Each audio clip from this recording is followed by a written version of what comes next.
Electric সিঁড়িতে আপনারা তো যাওয়া আসা করেন, এবার দেখুন ইলেকট্রিক সিঁড়ির সামনে কী কী জিনিস আছে। আপনি ভাবতে পারবেন যে এত জিনিস থাকে ইলেকট্রিক সিঁড়ির সামনে, যেটা ঢাকা থাকে আমরা বুঝতে পারি না। আর সেটা কীভাবে রোল হয় সেটাও দেখুন। আপনাদেরকে রোল করা দেখাচ্ছি যে কীভাবে জিনিসটা রোল হয়।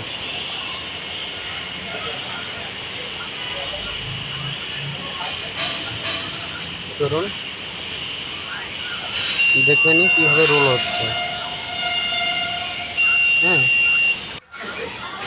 এই যে কীভাবে রোল হচ্ছে দেখুন, এইভাবেই রোল হয়। সেটা কিন্তু অ্যাকচুয়ালি জানতাম না, এখানটায় কাজ করতে লেগে সেটা বুঝতে পারছি যে জিনিসটা এভাবে রোল হয়।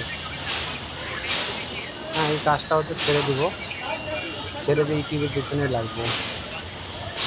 পরিষেবাটা শোনো, অসহায়দের পাশে।